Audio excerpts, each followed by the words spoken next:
Здравей, крокодилче! Здравейте, хора! След това малко изложение в началото. Време с Сиси да направим втория си шорт за днес. Съжалявам. Не сме разчистили от слайма по-рано. Защо ме опръска? Я се опръсках, няма значение. Не сме почистили от слайма и сега е време да направим бонус шорта, именно ще украсяваме ухата. За Коледа! Мини ухата на Сиси за Коледа!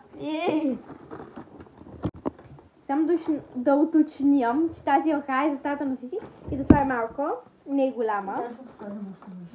И сега ще ви анбокснем какво си е взела от Джамбо и от Пепко. Започваме с първото нещо, а именно близалка! Разбира се, от стереопор. Примали го. Розово джудже. Гномче! Мам! Снежен човек. Розов отново. Елха. Гигатопка. Бомбонче. Еленчо, който по принцип трябва да... трябва да свети, но... Няма батерии. Да. Добре, нека започваме направо с украсяването.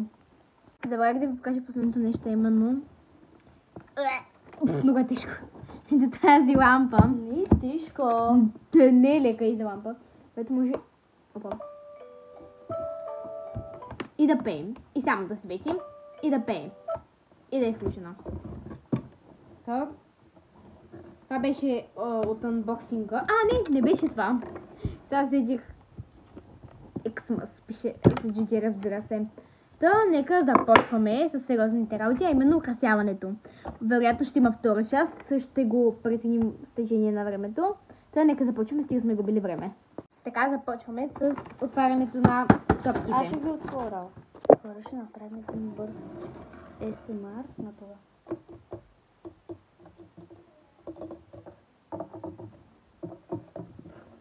Ще посрещнем жени с музичка. Добре, чак. И после. Така, Сиси, повече да го отваряш? Или искаш аз да го отворя? Искаш само ти сута да ме. Добре, чакай. Сега се връщам.